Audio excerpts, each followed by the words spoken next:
And we only have one example, it's number 8. And we simply want to find the interval of convergence. All right, well, part A is just the regular f of x, which is given to us. And then for part B, followed by part C, we're going to take the derivative and find the interval of convergence.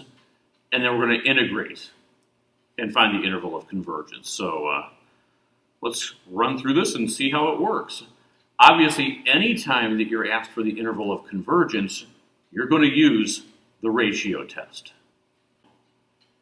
You may notice in green that I said all three series are centered at c equals 0. Obviously, f of x is centered at 0 because you don't see parentheses.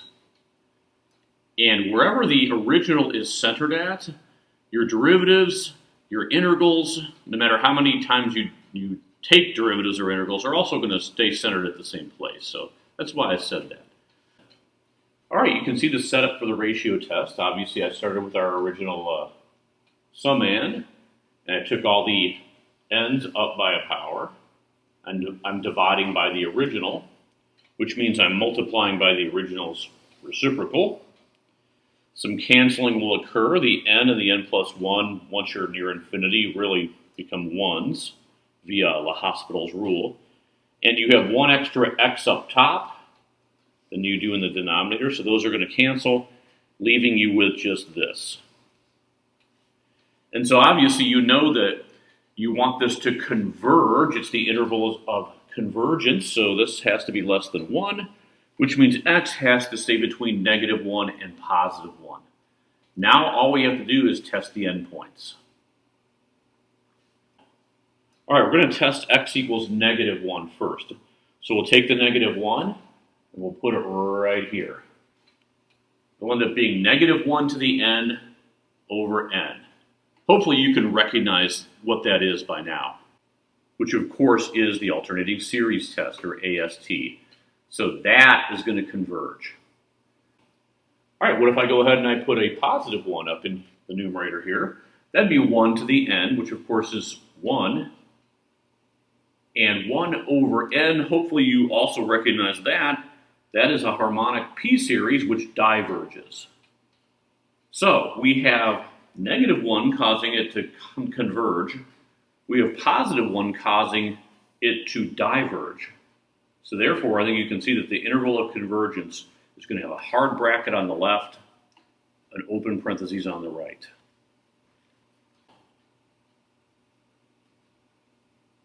All right, there's my summary. And like I mentioned, the interval of convergence is this. Keep in mind that you're also welcome to write it like this.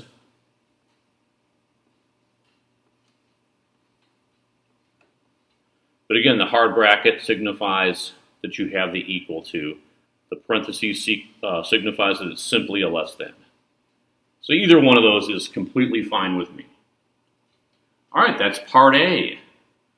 Let's move on to part B, where we take the derivative and then find the interval of convergence. All right, for the derivative, there's a couple different ways you can find it. You can go term by term and just take the derivative of each one. That would be 1. Keep in mind this is 1/2 x squared and 1/3 x to the third. So those are pretty nice derivatives. That'll just be x. That'll be x squared. I have a feeling you can see that you're going to get x cubed next, and so forth and so on. You know what that formula would end up being once you're done? It's just going to be x to the n minus 1. And the reason I say that is because the first term has a 0 power. What was the second term, well, it still is the second term, has a first power. So you're lagging behind by 1. All right, so some people like to work with that to figure out what the new formula is. Other people just like to go right here and just use the summand itself and use the power rule on it. You've got a 1 over n in front, but you're multiplying by this n in the exponent. That's going to cancel and just be a 1, and then you'll be down by a power, so it'll be x to the n minus 1. So you can do it either way. You can take a derivative term by term, or you can take a derivative over the overall formula. and then write the terms out later. They're both fine. And you can see that I wrote that neatly in the notes so that if you're looking at this later, you can remember what I told you. All right, now that we have our new formula for the derivative, let's find its interval of convergence. And you know what test I'm going to use. It's the ratio test once again. Actually, the ratio test was a little bit easier on this part because when n goes up by a power, that's just going to be x to the n. And then we divide by the original, so we don't actually have to write it twice. Again, you can see there's one extra x up top. So that's just going to cancel out to x. And again, the absolute value of x has to stay less than 1 because we want the interval of convergence. And for the ratio test to converge, that has to happen. The result has to be less than 1. So again, our unofficial answer will put us between -1 and +1, and we have to test the endpoints. Now, this is important. The endpoint testing will not come out the same every time. I realize on the last one, we got one that converged and one that diverged. They may both diverge. They may both converge. It may be one of each, but the order may be switched, so we have to try both endpoints. And you can see what happens when we do. They both end up diverging. The bottom one will always be a 1 when you plug the +1 in. When you plug the -1 in the top example, it's going to oscillate back and forth between -1 and +1. Both of those, by the nth term test, are going to diverge because neither one of them is heading towards 0, ever. And I just noticed this should say f prime of x. Whoops. Hopefully the notes are correct. I have a feeling they're not. Notice both endpoints diverge, so curly parentheses both times. Or you can write it like this.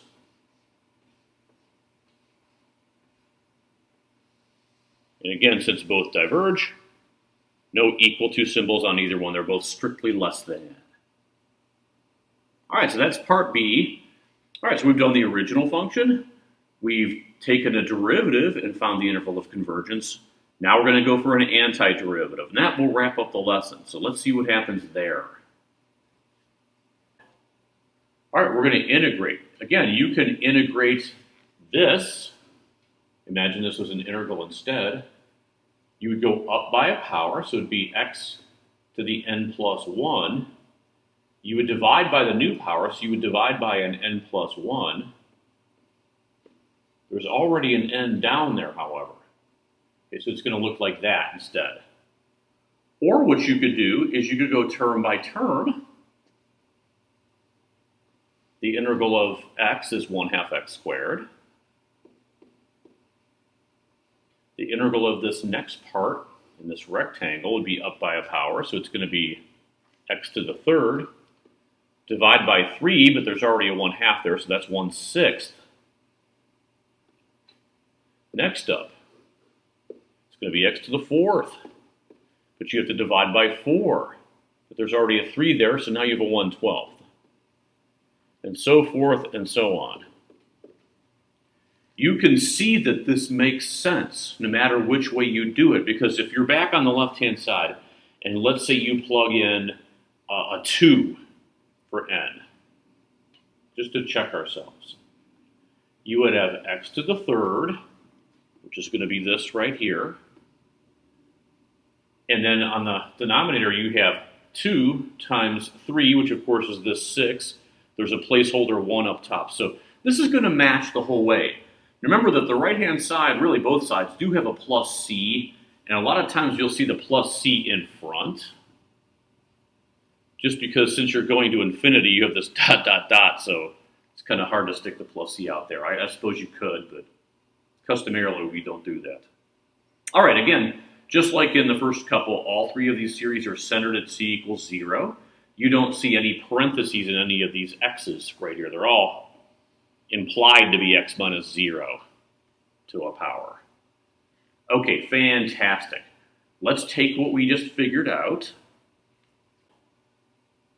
and we'll find the interval of convergence. Of course, obviously, ratio test is the first thing we do. As always, take the original. All n's go up by a power. You can see that I successfully pulled that off right here. We're going to divide by the original, which is multiplying by the reciprocal, as always. So you can see I did that down here. I flipped it upside down. And now it's time for some typical canceling.